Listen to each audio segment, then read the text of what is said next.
Fred Dyke. I'm been in. What else you want to say?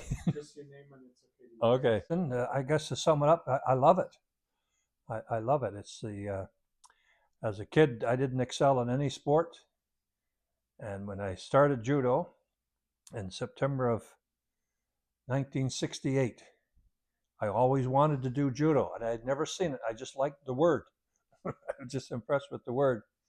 And when I started, I said, "This is my sport." And I remember my friends, university friends, told me I said that, and I just love it. I enjoy it. I've been at it for what 58 years now, just about, and I just enjoy it. So I don't think there's any other reason. Well, there's lots of other reasons, but I love every aspect about it. And what keeps you coming back? Partly, well, again, I love it. I enjoy the physical aspect of it.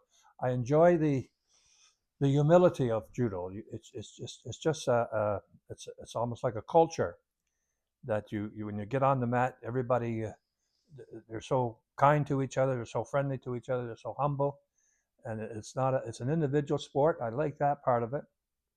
I like teaching. I competed for 15 years or so, but some people would say, well, I give it up now, but I just keep doing it. I don't do it as much as I used to because of physical and other time restraints, but I just enjoy it. I like the technique, I like the style, I like the etiquette, I like the spirit of judo. Just love it. I grew up on an island that was probably less than a square mile, and so one of the first challenges I overcome as a kid was I guess insecurity, shyness, and so on. And when I remember, I went to a one-room school. You know, everybody was almost in. Well, there was a divider within the building, but basically everybody was in together, one or two teachers.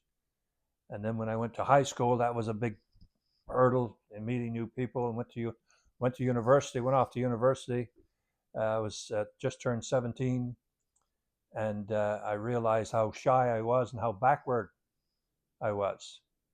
And I remember coming to Toronto the next summer, and I was so shy I didn't go anywhere. Didn't My brother would get after me? Why don't you go somewhere? And I would go out to the local plaza, and there was a donut shop there, and I probably went out every weekend, had a different donut every time I went, and pretended I was out on the town, but didn't go home and hadn't met anybody. And that year, coming home on the plane, I just said, I've got to get over this. I've got to do something about it. So I intentionally did a whole bunch of things to overcome my shyness, and one of them was to take up judo that first month. So you've overcome your shyness, I see, but and now you're a pastor.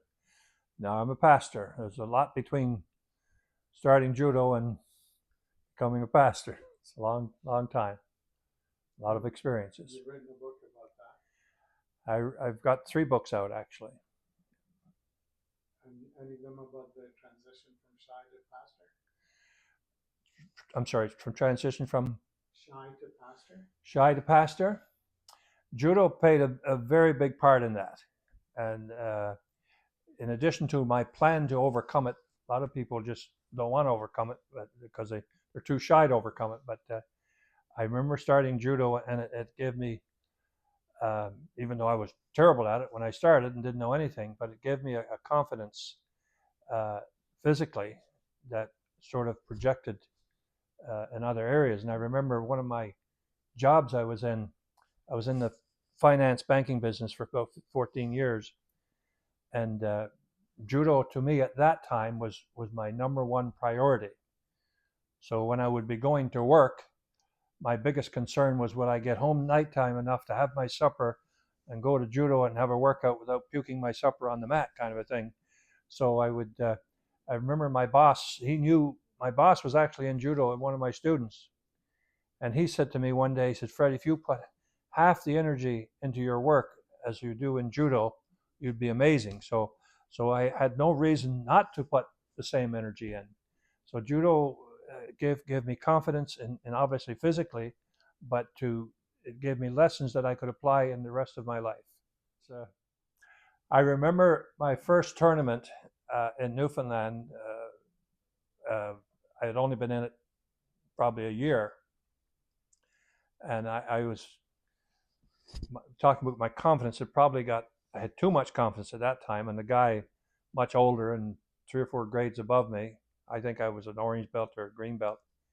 He threw me, and and that would normally disappoint people, but I said never again. So I didn't lose a match in Newfoundland after that. I beat him several times after that, but I remember that match.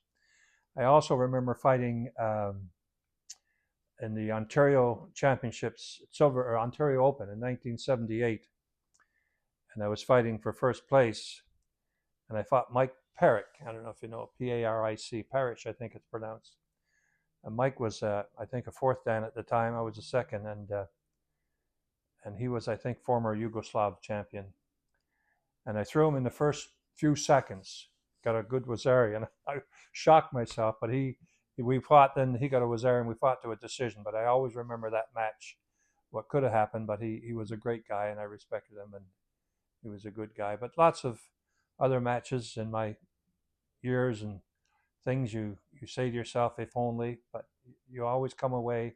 I always came away with every match, whether you win or lose, that I want to do better, and that's what judo does to you. It just makes you want to do more. It makes you want to do better.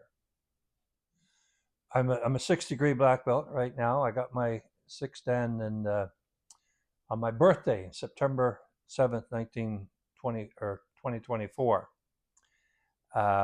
They're all special. Obviously, my first one, my second one, and so on. But my 6th dan was special, I guess, in that I remember in my earlier grades seeing people like Frank Hatashita and Raymond Damblon and Sensei Nakamura and all these guys, Takahashi and so on. I remember seeing their high grades, and you think, well, they're so far ahead of me, and maybe one day I think maybe I'll get there. And when you look ahead from 1st dan to 6th dan, it looks impossible. But you go a step at a time, and you just one day at a time in life, and face the challenge as it comes. So I got my 2nd dan after 1st dan. I was in judo, started September of '68. 2.5 years later, I got my 1st dan. Then about 3 years later, my 2nd dan, and then about 3 years after that, my 3rd dan. And I waited too long between my 3rd and 4th.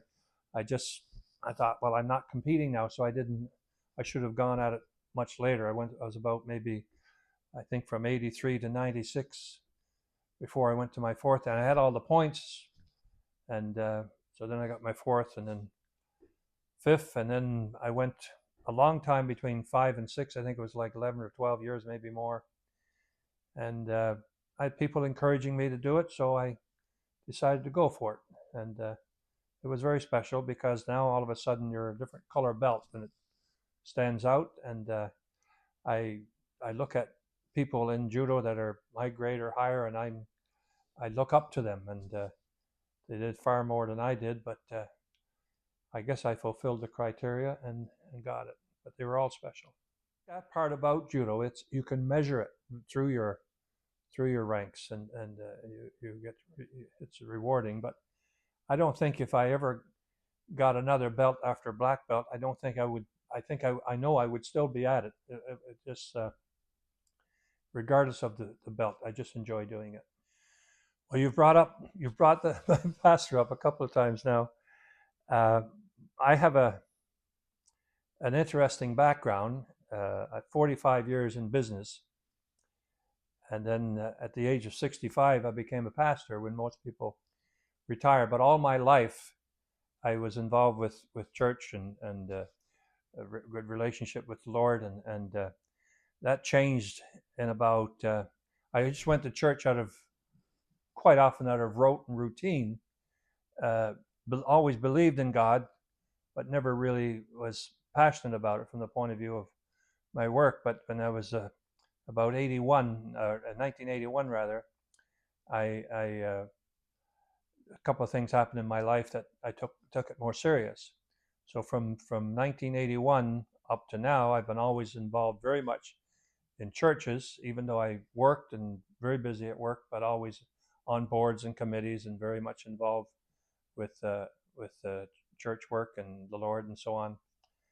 And in 2015, I was invited to fill in at a church that was uh, on the way out, about to close. They were down to about 8 people, and I was just asked there to come for a couple of weeks to fill in, and they kept asking me back, and the church started to grow, and I decided that they offered me a part-time job, which I took. And when you're working for a church, there's almost no such thing as a part-time job. You're in it or not. So my wife and I decided to go back to school, and we did 2 years of school on the weekends, and I got ordained in 2018, and here I am. So I'm applying, I guess, 45 or 50 years of work history and judo history, and all comes out in Bible work and serving the Lord. So I enjoy it, and it's my like I said, 45 years was business, but always parallel to that was it's if you could take a measuring stick, which was the priority, business or church, but church would probably always come out on top, and serving the Lord Jesus Christ always came out on top. And I knew a lot of people in judo that were very involved with the church as well. And one of them is Kent Griffin. I don't know if you know Kent Griffin. Kent went to Torah, and Kent and I got along very well, and we went to the same church at the time. And well, but there was lots of exciting things.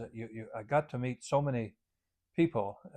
I competed, I think 7 or 8 times in the nationals, and you meet people every year. People like Duncan Vignali, who they just come and talk to you, and it was so beautiful to meet people like that. And of course, I first met Frank Atashita in 1970. I came here for the summer, and that's where I went. So I went the summer of 1970.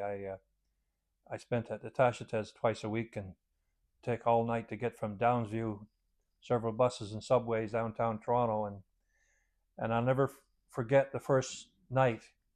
And I had met Frank before. He had come and did a clinic in our club, and so I was tough and anxious and crazy, I guess, and went after everybody. There's lots of randuri at Frank's club and fighting, and I got tossed around like a pretzel, and I came off the mat, and Frank said, "Well, how did you enjoy it?" I said, "Well, everybody is throwing me." He said, "Well, you did choose 3 Canadian champions." So one of them was Dennis McCain. Was one, Gord Buttle, and guys like, they were just amazing, so good and so great to work with. And again, I love that about judo. No matter what level you are, there's a good respect and kindness, and I've always kept in contact with Dennis over the years from time to time, and we chat about it. But he maybe doesn't remember throwing me around. But by the end of the summer, I was starting to hold my own, learned a lot, learned an awful lot once I moved to Ontario in '77 and started working out with these guys. So to be able to go to a club like Frank Atashita's and be welcome, and here's a guy who's the god of judo in Canada in many aspects, and to be treated welcome and so on. And then I spent many months with Frank over the years. Then Takahashi, I lived in Ottawa for almost a year, and just one of the guys there, and he'd let you do the warm-ups and teach sometimes. And then Mitch Kawasaki's club in Hamilton.